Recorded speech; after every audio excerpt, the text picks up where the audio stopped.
All right. Did you see that? That's fancy, right? That is fancy dancy. That looks good. Yeah.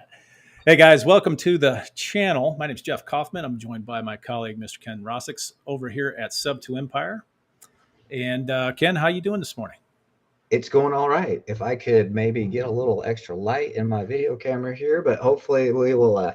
And one of these days, we're going to splurge. We're going to buy you a freaking light to put in front of you. Like, actually, I forgot to turn mine on, too, to be honest with you. So I probably look like Yeah, crap, you're too. a little shadowy today too here. So hopefully people by now everybody should know that we're like you're a technical guru. I'm not a technical guru. So it's like it is what it is. Like we're just getting out here. We're just getting information out here. You know, the beauty. You know, we're definitely not the beauty aspect of things. So we're For sure. we're hopefully more on the content side. We get it done, though. We get it done. So that's all that counts. Yeah. So all right.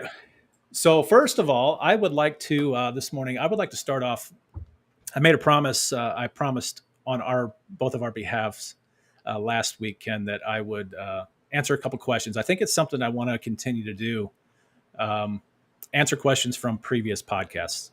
Right. Yeah, I think it could be valuable to folks, and so we're just gonna kind of wing it. We don't really have we have the questions here, but we don't really have any kind of pre-canned answers or anything like that. So, but the questions we got, actually, this guy, man, I need to meet this guy. He was when I used to do this all by myself. He was always on the show, and or I say on the live. It wasn't even a show really, but. Aberrant Art. Am I saying that right? Is that correct? Yeah, I believe that's right. Yes. Okay. All right. Well, he's got a few questions for us, so let's just knock those out real quick. You bet. First, he says, "Can we please make a video on how to do taxes when using trusts?" First of all, I don't do my own taxes, so I will tell you that, and this is going to kind of answer some of your questions when we're talking about land trusts and taxes. I chose several years ago to simplify my life and stop creating all of these LLCs for these creative subject to deals. And that's when I really got into trust. The reason I say that is because I had the first year that I did this, I had 21 different LLCs, and I had to file a tax return. I'm in Missouri. I had to file a tax return for each one of those. So to answer your question, we cannot do a video on how to do taxes and trust because I'm sure Ken could probably figure that out. I cannot. I'm not that. I just my brain doesn't do taxes. Let's take a step back too. The land trust. So if you're using a land trust, the purpose of the land trust is to be a flow through entity. So it's the beneficiary who is probably your LLC that has to do the taxes. So your LLC is still going to file a tax report. Like you need to seek your own accountant and tax advisor advice about your particular situation because we don't know that, obviously, right? But it's a flow through entity. So you just need to do the taxes as you would for your LLC as the beneficiary, right? So it's a flow through entity. You can do taxes. Now, that said, you can set up and do taxes on a trust if that's what you want to do, but that is not how we use land trust. That is not how I use it. It's not how Jeff uses it. They're flow through entities. So we want to just make that clear now. Right. All right. Next question. He asks, how would you use a trust on a fix and flip? Well, you don't have to use a trust on a fix and flip. In fact, Ken and I just bought a property. We bought it in LLC. So you don't necessarily have to use it. I prefer to use them on really any real estate deal that I do. But trusts, the reason that I would recommend you use a trust on just about any deal you do is simply because of their flexibility. You know, let's say you're in the middle of a rehab and I don't know, maybe you run out of money. That happens a lot. In fact, that's how I met Ken. I ran out of money. Ken was a private lender of mine. Let's say you run out of money and, a trust would give you the option of transferring beneficial ownership to another person to finish that rehab up for you. And guess what? You can stay in that deal. You can sell them just a portion of that beneficial ownership, and and still make a nice little chunk of money. It's just little things like that. This is why trusts. That's just one very small example of the benefits of using trusts in your real estate deals. Yep. And I would also just add too, it really depends on what your fix and flip is. If it's a long term one, 6 to 12 months or something like that, I'd probably just, because we're so comfortable doing trust now, I'd probably do it in land trust. If it's a shorter term thing, like maybe not that big of a deal, we just Right. do it for LLC. It kind of just depends on the circumstances. Yep. Yep. For sure. Okay, last question here. When forming a trust, you have your LLC. So this is something that we talked about in our trust podcast a couple of weeks ago. When forming your trust, you have your LLC as beneficiary, and the other person or LLC as the trustee. I'm not. You just name a trustee. Let's put that way. I've been told the trustee cannot be the same as the beneficiary. Is this true? Yes. That is correct. As an individual, it cannot. Yes. Correct. Cannot be the same individual. So John Smith cannot be trustee and John Smith cannot be beneficiary. The trust ceases to exist when that occurs. That's true. Yes. And it would be, it's what they call, again, we are not attorneys, so don't misconstrue us as attorneys. But this is what is known as a sham trust. And if you go to court with that type of setup inside your trust, you're probably going to lose for whatever reason, for whatever you're being sued for, you're going to lose. So. Right. But I think the question though is a good one, because I think what he's getting at there is my LLC is the beneficiary. And as long as you're not the sole owner of the LLC, let's say you have another partner that's in the LLC, can one of those two partners be the individual trustee? The answer to that is yes, because those are two different entities. That's correct. So as long as the trustee is different than the beneficiary, that's true. But if you had a sole proprietorship LLC, for example, and you were the sole proprietor and then you were the trustee, that would not work. So that's correct. Just in there, but yes, yep. But seek your own. Yes, seek your own attorney advice. As Jeff mentioned, we have a lot of experience with land trust, but we are not attorneys in your particular area. So always good to seek legal counsel. There we go. Okay, I think we nailed it. I hope. Anyway. Yes. All right, let's move on. If you have any more questions, please post them in the comments. Yep. Be happy to do this again next week. And I'm sorry, before we move on to just a plug, I'm going to give a shameless plug. We just launched our Land Trust Essentials class, right? Because we knew we've been getting a lot of questions. Actually, we just launched that on our website. Go to step2empire.com and you'll be able to see it in there too. So just sorry, it's a shameless plug. I have to do it because we spent a lot of we just revamped everything in there, and I'm kind of proud of it actually. So it's pretty. Hopefully, it'll be helpful if you're interested in using land trust in your business. Yeah, I'm going to go ahead and throw that in the chat for right now. All right, so that should show up in the chat. All right, Ken, let's move on here. Excellent. On to today's episode is what you're saying with our special guest, Miss Amanda Webster, who is the Chief Operating Officer from Fund and Grow.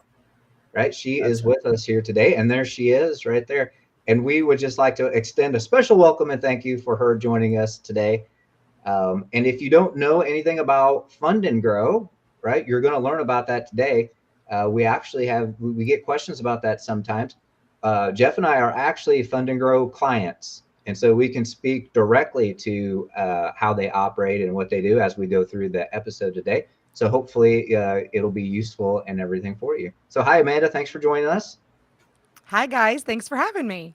You bet. So, Amanda, we just like to kick things off. I know it's going to be kind of Fund and Grow and what Fund and Grow does and can do for people, especially real estate investors. But just what's a little bit about you? So before we talk about that, who's Amanda Webster? Where are you from? Your background, and how'd you end up at Fund and Grow? So on the personal side, I am a mother of 5, and they range from 16 all the way down to 2 because I clearly am crazy.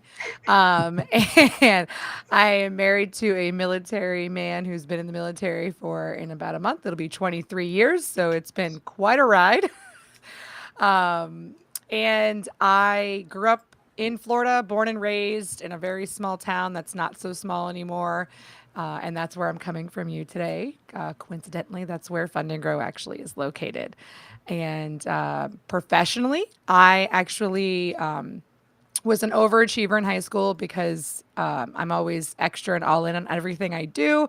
So I actually graduated high school with pretty much having my associate's degree done, went on to do a bachelor's dual in a lot of business related stuff, but landed in the legal world, funny enough, and actually ended up growing the ranks in the legal industry and lived there for 17 years and then landed here at Fund and Grow in 2020. I'm actually just hitting my 4-year anniversary here with Fund and Grow. Nice. Congratulations. Sweet, Thank sweet. you. Good deal. Ken, I know we have like all these, a series of questions, but I tend to go off script quite a bit. Yeah. But I don't have her questions in front of me for some reason. I guess I don't know if you want to send those over to me, but I can. no, if yeah, but yeah, just go along with your line of questioning. I'm totally fine with it, and I got to get my life together here, man. I'll get those sent to you so you have the script. It's not like this doesn't happen on a regular basis, by the way. I email for me is like I just don't use it as a storage system. It's not like I get so lost and I'm like my brain just does not work the way that I think most people's brains work. If it makes you feel better, I didn't look at the questions until about 30 seconds before I jumped on because I don't like to be scripted. I like to just talk. And so I just kind of peruse and go, these look great. Yeah. No worries. We always go off script, as you will know, but we're really here to talk about. So the next part, the next phase down is just tell us about Fund and Grow and what they do and how they can help, maybe specifically from a real estate investor standpoint. Yeah. So our founder, Ari Page, was doing HELOCs for real estate investors back in 2007 and saw some things coming down. I think a lot of people in the real estate world saw that as well and decided he needed to find a different creative way to provide capital to real estate investors and real estate industry specific in general. That was kind of his clientele, and he wanted to find other options, knowing that the types of funding he was currently doing was about to dry out and become very problematic for everybody. So he discovered business credit and then designed a company that was specifically around how to get high levels of business credit and then how to use it in real estate in like all the different ways that a real estate investor would want. So we started in 2007. Since then, it's grown into this amazing big company. But most importantly, the whole backbone and passion behind Fund and Grow is to help entrepreneurs be able to succeed by providing them capital that doesn't come with all the constraints and red tape and constant needing to keep finding it. So he discovered business credit, which is a revolving, unsecured type of capital that you can use for everything and anything you can think of, except we actually dove in a little further and specifically designed it around real estate because we figured if we could figure out how to use it for real estate, we could figure out how to use it for anything because real estate's the one area that you always have to be creative in every aspect. So we now sit in this beautiful building and we've been self-funded through the same type of capital. So Ari's actually funded this company with exactly what he's selling every day. So we've been able to provide so many people the ability to succeed because the number one thing that makes a business fail is the lack of capital. And it typically is because you just don't know where to go. You don't have those resources. So we every day are looking at putting out content and giving resources. So we really are centered around every entrepreneur, especially in the real estate industry, being successful through capital and growing through that type of funding that we provide. So you mentioned business funding. I think a lot of people, when I hear questions about Fund and Grow, so I haven't gone through the whole process, right? We've been through a whole process. We understand what you mean by business funding, but what specifically? So what type of funding? What if I come to Fund and Grow and I buy your package to get me business credit? What exactly are you doing for me? What does that look like? So it is it's business credit cards that are established in the EIN, not on your personal social. And we do a method of credit card stacking. And I know 10 years ago, no one would have known what that was in the business world. Today, there's a lot of people out there, right? So I always tell anyone looking into Fund and Grow is be very careful and do the right research. And what I mean by that is credit card stacking is the art of providing multiple rounds of funding to stack up. So rounds of funding means that we're going to apply for lending offers on multiple times. So typically we do it 3 times to be able to get people up to 250 or more thousand dollars in business credit, but it is housed on a credit card. However, it's just like a business line of credit. It's revolving. You're only paying back what you're using. It's there when you need it. And you can use it for anything. You just might have to have one extra step to be able to pull it off the credit card if someone doesn't like, have a merchant account where you can just swipe a card or enter the information. But it absolutely can be used just like a business line of credit, and even better than that, because business credit cards come with a lot of different perks. 0% intro offers. The average is 12 to 15 months. That's a huge window for people that are trying to grow and get, to a point to not have to pay any interest. And there's all kinds of points and rewards and things that are attached to these cards that you can use to benefit your business so that when there is interest, because eventually there's going to be interest, you can offset it if you do have to have that. But this should be something that you're spending this capital on something that's going to make you money. It's going to generate revenue for you. It's going to have some type of return that you can pay off and have a net gain. That's the whole system that we've designed. It's something that we preach and we do every single day.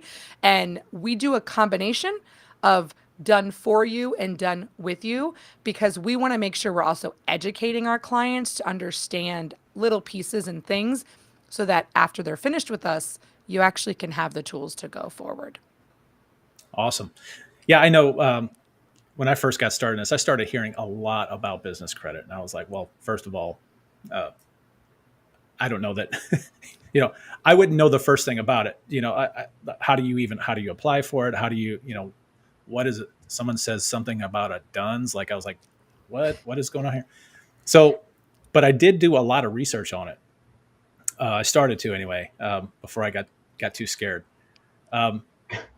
But a lot of a lot of things out there, like you'll read somewhere about the warnings. People give you all these warnings about opening up credit cards, and that's where I was at. I was like, that is the nuttiest thing I think I've ever heard. Like, I'm going to go fund real estate with credit cards. Like, you got to be kidding me. So I guess the question is, who is this for? I mean, you got to be the right. I guess you have to be the right. I can tell you right now, Ken manages all of our credit lines, all of them, because I don't know that if I'm the right person to keep track of all that stuff. So, what advice would you give for someone who is like me, who maybe is a little bit cautious? And is there anything that someone like me are there any resources to go out and maybe help me understand how to manage that a little bit better? Or is it just something I just got to kind of dive in and put together? Like, what would you recommend? So, what I tell people every day is just like any type of loan, any type of capital you're getting, there's a repayment structure. The difference with business credit is you need to establish it. So I would say if you're going to use $50,000 to pay for rehab, say on a property, you need to be able to create like almost your own amortization schedule to make sure you're paying it back within whatever time frame you're wanting. So a lot of people in real estate, they're using this credit to get to an end game that's going to actually pay it off in that big chunk, right? So they're going to use it to close on real estate because it can look like cash, and we teach you how to do that, but look like cash, which is a lot easier to go to the table at the closing. And then they do the rehab and then they refinance it because it's much easier to refinance a property you already own than it is to finance and go through the whole deal when you don't have that already in place. And then also some people just use it for the supplement, for the rehab itself, and they know they're going to sell it at a set time. Like they have a window. Obviously, I think anybody who's in the flipping, rehabbing game, your window is never accurate. It's always off because the market never can support it. It's either you sell it too quickly and you weren't even done because you were trying to get a sale beforehand, or you're holding it a little longer than you thought because, a bunch of houses became available in that same area. It's just like an unknown. So having the correct schedule. So knowing what you can afford during that project timeline or during whatever you're using it for and when that payoff point is. But you do have to figure that out ahead of time. So just like you would business plan anything else, you need to business plan the payback. And if you're not good with numbers as far as the financial side, or just don't want to, because most of it's more about, I don't want to deal with it, is get someone who is, and not just for this, but just in general. I think a lot of entrepreneurs think that there aren't resources out there because they're solopreneurs. They don't have staff. There are things out there that can help you with this. There's programs, there's services. So have that set up so that you can make sure you pay it back. And again, you do have a huge chunk of 0% time to be able to have a buffer until you've started having, multiple deals and things flowing in. But you also have that kind of safety net if you go over a little bit. And if you do, the points and rewards that you're getting from this should help offset, a month or two of interest once it's there. It's just about educating yourself and making sure you have the plan. Also, be careful what you research on the internet. Just like when you think you have a health ailment and you become WebMD certified in your house. Oh man, I'm sick That's right my now. As a matter mom. of fact, That's my mom. WebMD certified. That's right. yeah. So that's the same philosophy, especially in this age, because the misinformation is so easily spread now with TikTok and Reels and Facebook and all the things. It's really easy to get 60% right and then people believe it, right? Because there's a lot of misinformation. You talk about DUNS, having a DUNS score. That is wrapped in what we do, and we teach our clients about how to register with Dun& Bradstreet, which is the company you need to register in order to get a DUNS number issued, and then to start building a paydex score. Let me just throw another word out there if you don't know what those things are. But all of that is part of how you build up to get to non-recourse, non-PG, unsecured, high-level lending. I'm talking $1 million lending in that world. Just like you had to build your personal credit when you turned 18 or, when you got divorced and your credit got ruined and you had to rebuild it, those types of things, you have to do the same thing on the business. You have to build this score up to be able to get really amazing opportunities open up.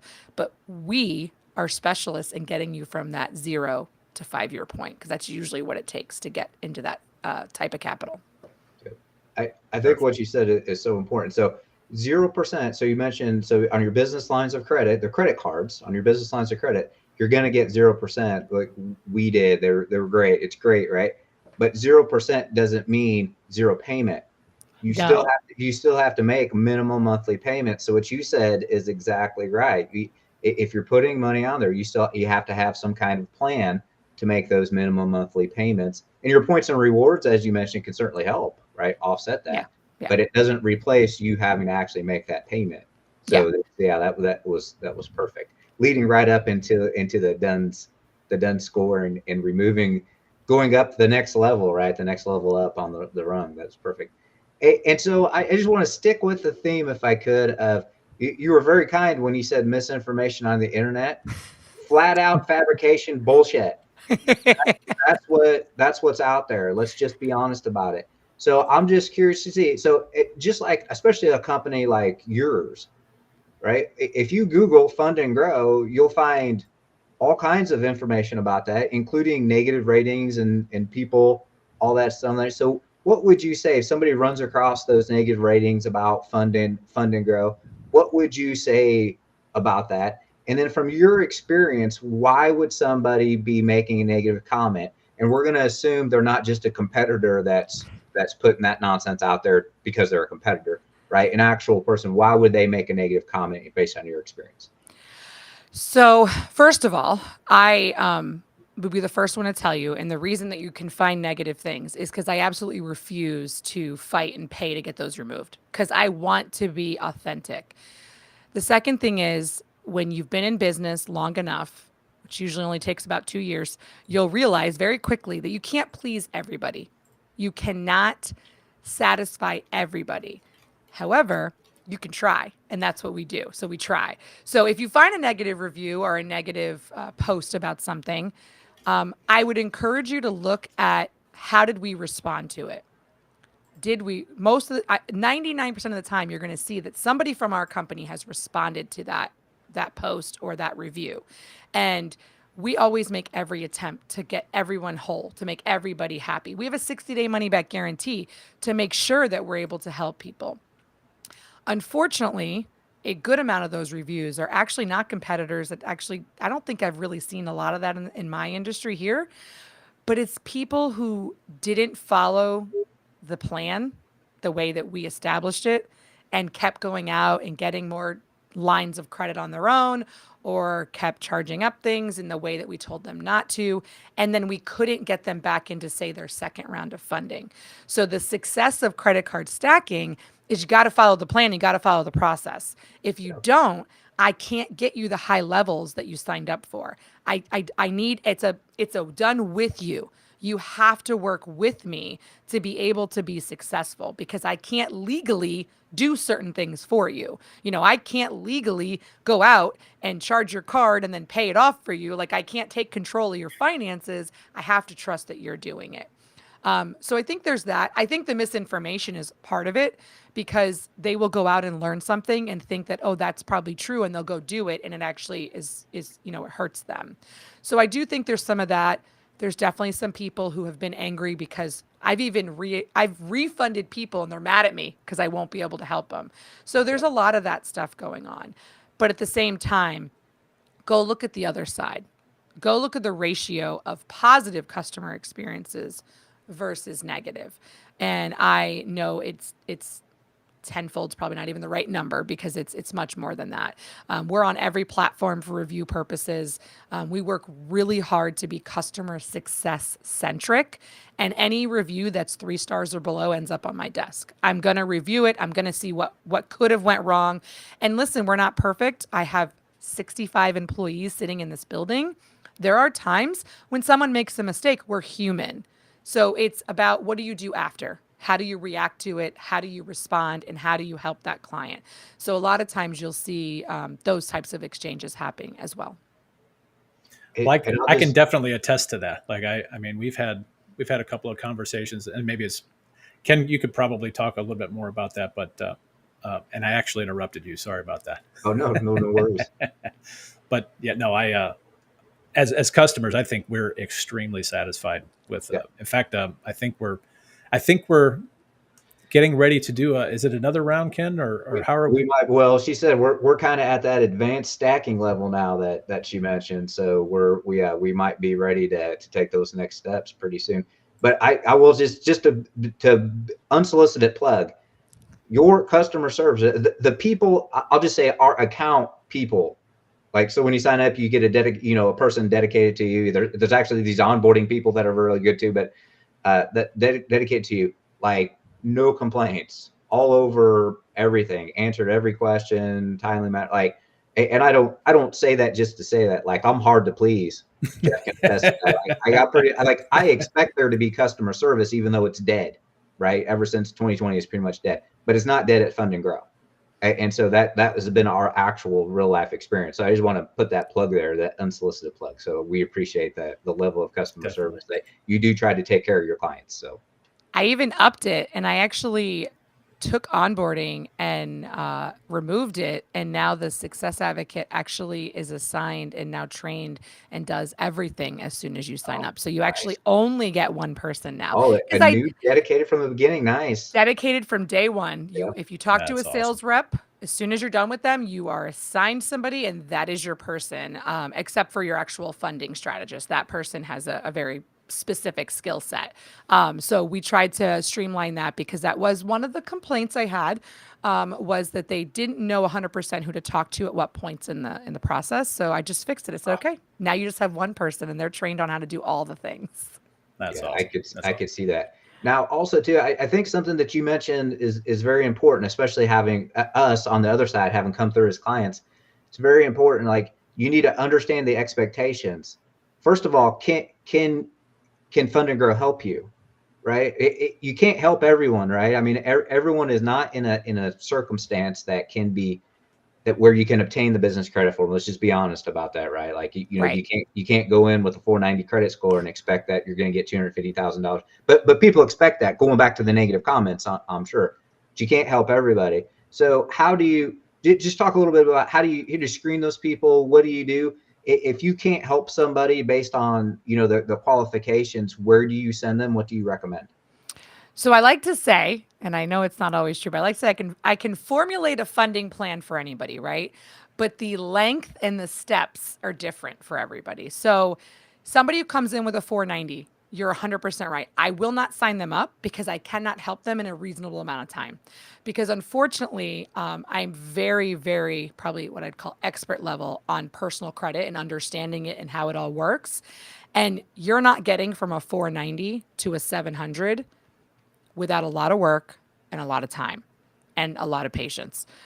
So we won't sign those people up. But we do have a affiliated company that does credit restoration, and we'll send them over there. But even that, again, if you are struggling, there are steps that we can guide you in and help you with, but we can't help everybody.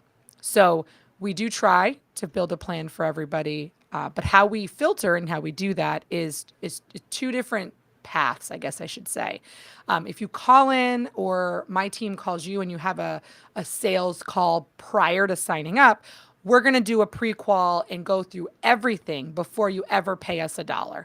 We are going to make sure that you actually qualify and this is something that you understand and that you want to move forward with and it's going to work for you before you pay me any money. The other side is you can sign up online. Obviously, this is 2024. Like you got to have a website, you got to have lead magnets, you got to have funnels, right? So you do have the ability to sign up online. But that is where the majority of the 60-day money back guarantee comes in. So we have used to be part of onboarding, but now your success advocate, if you sign up online, is assigned to you from day one. And they're going to actually go through and review and have a consult call with you post sign up. It's going to be quick. I want it done usually within the first 3 days so we can see if we can develop a funding plan. If we can't, we're going to refund your money. We're just going to move on. But if you're close and we think we can do it, then we're obviously going to work out that plan. But again, following the steps and the process is key because it has to be a two-way street when we're working with people on financial stuff. So we try everything to make sure that you do qualify or that we can get you there and give you counsel and give you coachings on how to get there. Because some people can come with us. You need a 700 credit score to get business credit. You need other things too, but 700 credit score. We advertise 680 because 20 points is pretty easy to find these days in your credit history. But if you have a 650, it's still usually pretty easy to find a way with giving you some coachings on adjusting some things to be able to get to that 700. So again, it might be a couple extra steps, might be a couple extra months in the process, it just depends. But we are very transparent and tell you exactly what needs to be done to be able to have the best results. And we're not going to apply for credit for you if we don't feel confident we're going to get something. If you force our hand, we can try, but then that's somewhere some of those reviews come in. You force our hand, you're not really in the set, really in the right place to do it, but you're the client. So we're going to do what you ask, but we're obviously going to let you know that you're probably going to end up with minimal results. And unfortunately, sometimes that happens, and then I still get a bad review. So again, it's trying our best, but being very transparent with our clients even before they sign up. Yeah, I can. I'm just going to be vulnerable to everyone here again. Like I'm not going to be the punching bag. Now, I had some struggles. We kind of talked a little bit before you came on. I had I got scammed. All right, I got scammed, and essentially what happened was, I made all of my lenders whole and everything, but I stopped paying on my unsecured debt. I had to. My business couldn't pay me. I just, and all of a sudden my credit score tanked. So when we approached you guys about this business credit, of course, that was, it was only about, I don't know, a year and a half, 2 years out from all of that, all of those goings on, as they say. I knew right off the bat, and you guys told us, you were straight up with me, like, we can't get you qualified right now. And so, however, we could get Ken qualified. And I just want to make it clear to everyone too that credit repair. I know we're not here to talk about credit repair, but credit repair is not something that you just hire someone and sit on the sidelines and wait for that to get better, because that's not going to happen. You have to be actively involved in that.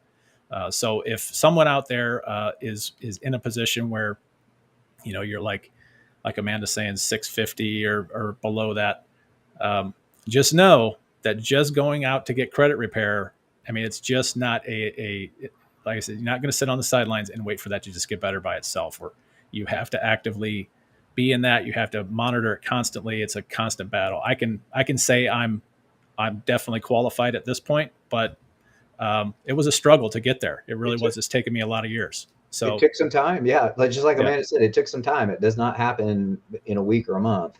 So. Right. So Amanda, let's move on to, I want to talk a little bit about the different strategies that real estate investors can use these funds for. So, I know what we use it for. We actually turn around, like we use it for some of our fix and flips. We actually lend it as well.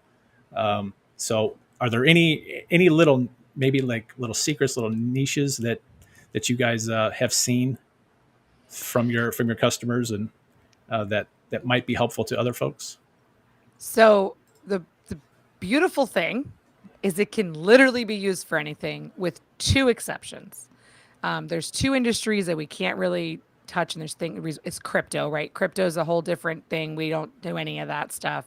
And cannabis, because it's not federally recognized, right? But literally, you can use this funding for anything and everything. So in the real estate sector, which is about 80% of our clientele at this point, we have people who, depending on the market, because obviously the cost of your housing that you're paying for is very different in different markets. So depending on the market and how much credit you get, we do have people who close on properties like cash with the credit. Typically they have a refi plan in place, obviously, which I would highly suggest. Do not do this if you don't have some type of window or private money or something set up in case you need to refi over here. Because if you hold it too long, it's going to have interest eventually. We have people who pay for the rehabs with this because, let's be honest, I haven't met a real estate investor yet who's actually gotten a budget correct on a rehab. So even if you have a rehab budget built into your other funding, you never stay within it. I've never lost money, but I certainly. Yes, there have been overages. Yes, that's a true statement. So I like to say real estate investors who do that type of work are very optimistic on their budgeting, and reality doesn't match. So, and sometimes it's only like 10 grand if you're lucky. Hopefully it's not too much. But we all love those shows where they go like 50 grand over. I don't know if that's necessarily the reality, but no. So people pay for the actual rehab with it. We have people who pay for their marketing expenses to be able to do different things within the real estate industry, whether it's, there's a lot of real estate coaches that we deal with that are not only, rehabs or flippers or BRRRR or whatever. They also have a coaching, program, or their need to pay for overhead or marketing, services, going to events, paying for the actual programs that you need. Because let's be real, in this age, if you're in real estate investing, there are definitely software that you need to be successful, and it continues to grow with the days that are coming. And just being able to reinvest in the things that are going to grow, but again, always with growth potential and ROI. So in the real estate sector, it's kind of all over the place, but it's mostly going to be paying for the actual property, paying for the rehab, paying for the marketing, or even if you are newer and you're hiring a coach to be your person to teach you this, you can pay them with this type of funding. It's kind of like the sky's the limit when it comes to this type of funding. That's the beautiful thing about lines of credit, whether it's a traditional or in the business credit world. They all are kind of flexible in that sense. So there is an extra step to be able to pay someone who doesn't have a merchant account, or if you want to close on a property and wire the money over to the closing agent. There's an extra step. We educate our clients on that and how to do it and which companies to use that we recommend that we know work. So just be very careful with that because there's a lot of information online, again, that aren't true. Amex is my number one that I always say. You better be very careful on how you use that one because if you try to do it the wrong way, they will shut it down and all that work was for nothing. Because with Amex, if you burn them once, you will never burn them again because they will never forgive you.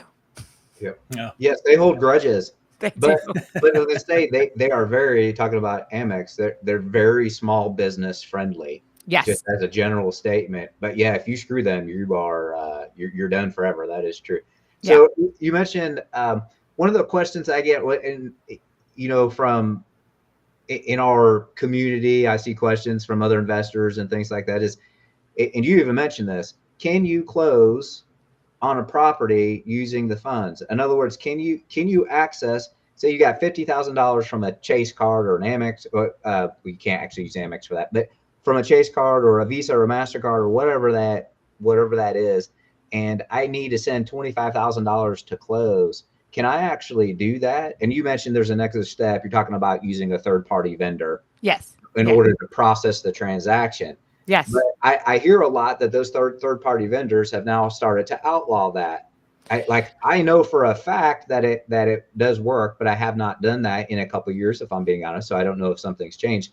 But from your experience, can you actually take and access those funds through that third party provider and send a check to closing or get a wire to closing? So the smaller companies are the ones that are no longer providing that service or limiting that service. You cannot use Amex with any of the smaller ones Right. at all. Amex only has one platform that they are partnered with and will allow you to do that with.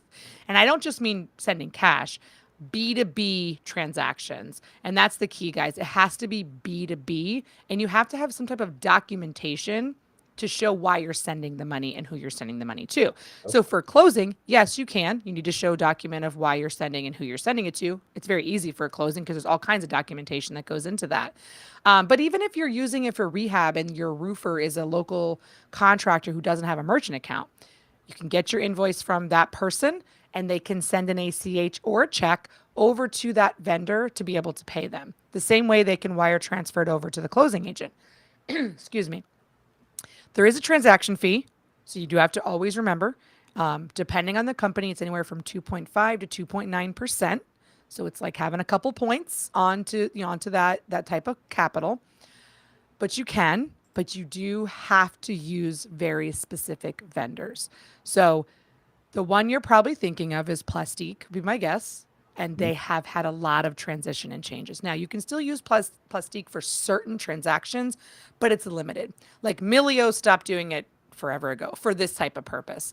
So you can't use them anymore. So we work very hard to find other vendors. We do have two additional ones that now use. One of them is the one that Amex will allow you to use. But they will tell you the limitations as well. So it's just educating and knowing which platforms you can use because you don't want to get hit with a cash advance fee. You don't want to get your cards closed down. You don't want to get the transaction denied because then it's just a mess for you. So following the process that we're doing, I actually have a call, I think, next week with another pretty big name vendor that does this type of merchant processing to see if it's something that will fit for our clients. So we're always trying to find options because right now we're down to two. We used to only have Plastique, so that's still a benefit, for us. But you're correct, Plastique, you cannot do it the way you used to, but you can do it with the right vendors. Yes. It just not to knock on Plastique, but they were actually purchased, I think, or bought out by another company a couple of years ago, and Yes. everything seemed to go downhill from there. Yes. Before it was like the easiest, dreamiest, most beautiful thing you could ever Yes. witness. And actually, they sent money right to the title company, Yep. right on my behalf. So I know that you could do it, but yes, they have changed hands. So I'm glad it's good to hear that you are getting other people in other I just call them third party providers that Yeah. can process the transaction the way we need them to in order to get our business going, right? Yeah. And again, the reason I think Plastique had those issues is because people weren't following the B2B rule. And there was a lot of little monkey business going, and they were like opening a merchant account in another business name that they owned, and then they were actually sending money to themselves. If you just follow the rules and everybody plays correctly, we won't have these issues. But if people keep breaking the rules, we're going to keep having these things happen. But like I said, That's why these bigger names that we're working with, they have all those things. That you're not going to fool them. They are going to make sure and that you're vetted and that everything's correct. But it's the same exact philosophy. You're going to upload your credit cards into their platform. You're going to fill out, information on where you're going to send this money. You're going to provide documentation of why you're sending this money, and then you're going to set that up, and then it gets approved. So there's just a little bit more of a formal process than we used to have. So I'm happy because I like having a bigger, more reputable company working with them. Nothing Right. against the smaller guys. It's just easier at that point. Like I said, and having Amex partner with one of them is great because that just was one area that we weren't able to touch previously. Yes, excellent. All Excellent. right. That's good to hear. So yes, you can actually access the stuff for it. So the answer to the question is yes, you can access for your business lines of credit for your real estate investing needs. But you have to be careful that you make sure you're not screwing around with it, though. I think that's a Yeah. good point, right? Don't mess around with it and get blackballed, because once you're out, you're out. So All right. Well, guys, I'm getting woozy. That's too much information. No, I do have a. I guess maybe my final question would be for you is what's in the future for Fund and Grow? What are you where you guys are you gonna just stick with what you know? Are you guys trying to grow, or maybe even yourself personally? Well, you always have to be looking to grow, otherwise Mhm. you're just not going to make it. No, I'm actually really excited. We're in the very early stages, so I don't have a timeline. But we currently, the way our program works is that we do this done for you, done with you, program on the business credit card side. And then we just have a portal with a do it yourself on the vendor corporate Dun and Bradstreet side. Mhm. We are actually trying to develop to bring that into the more white glove side to be able to help because we have noticed such a bigger need for that. So we're actually looking at bringing that into the program of actually strategizing and also building in the applications of the vendor credit side. So that is super exciting for me because it's something that our clients have been asking for a while. And because right now it's just a portal, you got to do it yourself. We just give you kind of the steps. And then we do have a lot of people don't know we have it, but we do have like a small coaching offer that we do that's an extra $50 a month right now. And we are in the growing phase of that and trying to provide additional content, additional touch points, and additional value for those people, and then eventually try to grow it to where it's. I don't want to I hate calling it coaching because everyone does coaching, right? That's just like the buzzword of everything. Those silly coaches. yeah, But it is it's going to be coaching but in the sense of being a resource for the little guys, right? For the ones that aren't big enough to hire those big coaches that just need, where do they go to find a service to do their books? Where do they go or how do they do it or what resources can they have? Because now we got you the capital, where's the best way to do it? How's the best way to grow your company when you're because most of our clients are solopreneurs. They are just them. And the one thing about solopreneurs is they have no operational experience for the most part. Or they don't know how to really start growing a team, who's the first hire. So we're really excited to kind of start giving some resources on how to go from zero to wherever you want to go on the team structure and growth for your business. Awesome. excellent. Awesome. Good I, deal. I I'm just going to leave. If I could have just one final question too, is so what is the one piece of advice that you would give to a potential Fund and Grow client, and why, and maybe your 30-second pitch, right? Pulling everything that we talked about together about why they should choose Fund and Grow over, there's other companies that do this, over other companies. So why choose Fund and Grow is do the research. Look at the presence online, look at the company we've built. We're the longest in the industry in this space.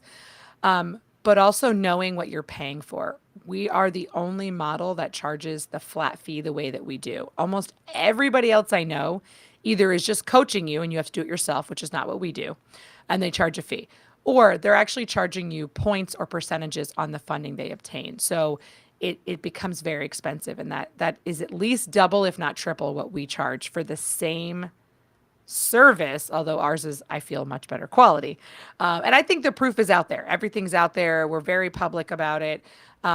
And as far as a piece of advice, and this isn't whether you come to Fund and Grow or not, this is a general piece of advice for just entrepreneurial spirited people, is the number one thing that most people do wrong in the beginning is they don't divorce themselves from the business. So, and I'm talking financially speaking. So a lot of people are using their personal debt, their personal assets, their personal cash flow to fund their business because they don't think there's another option until they get to 2 years in business and $20 or $30,000 a month in reoccurring revenue. Like that's what they believe because that's what's out there in the industry on the main, financing for business. You can divorce yourself because what you're doing is actually putting yourself in a very bad position personally for things that are actually belonging on your EIN and on your business. And you're stopping the process of being able to build your business credit and scores up to be able to continue to have much better access over here. So it's super important to have a hard line in the sand between your personal and your business finances from day one. And I think they miss that in their business planning. I think that's like the one piece they just discount in the beginning because they're like, oh, well, I'll just fund it until I get there. Well, you don't have to. There are ways.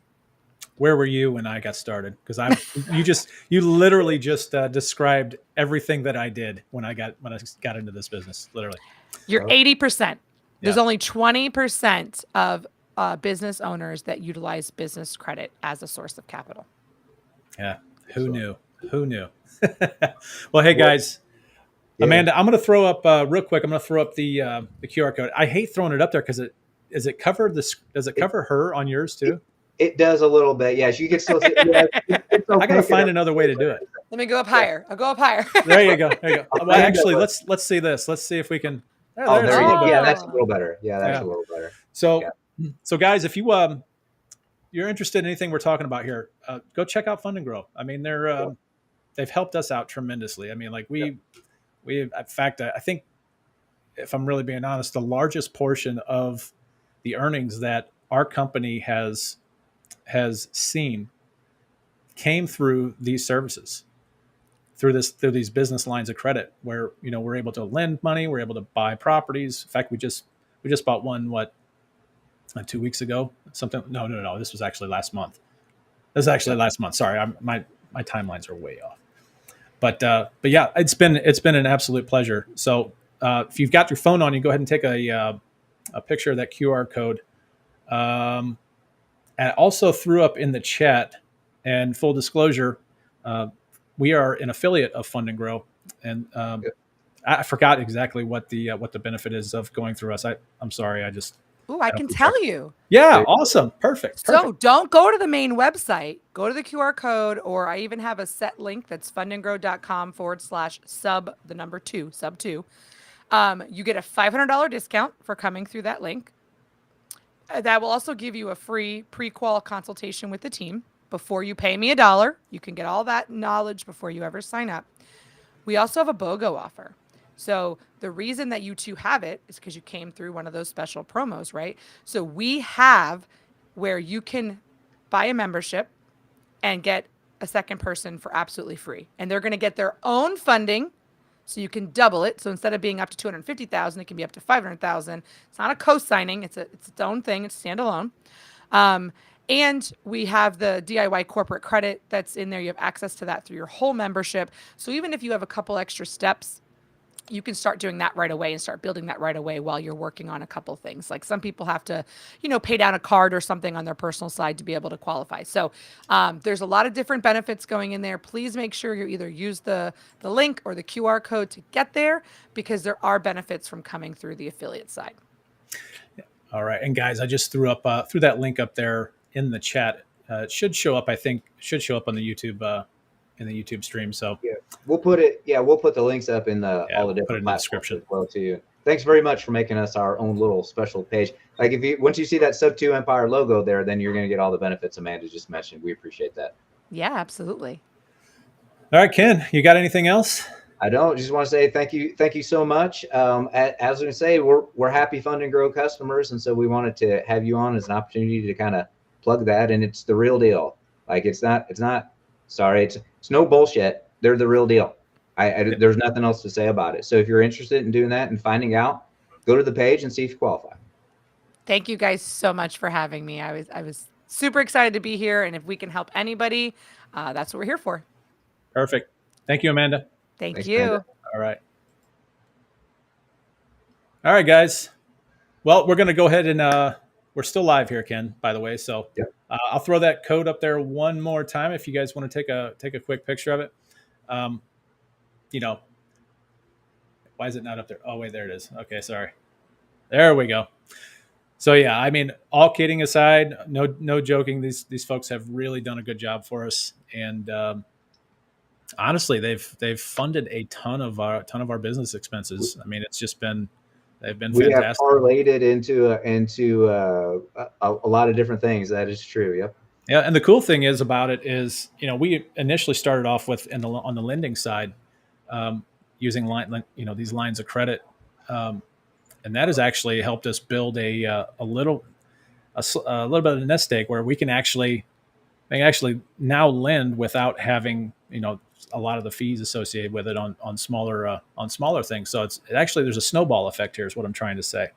It helps get you jump started and get your business going. So again, take a picture of that QR code if you want to go check out Fund and Grow. Highly recommend these guys. Otherwise, I'm going to call it. Y'all good? Yep.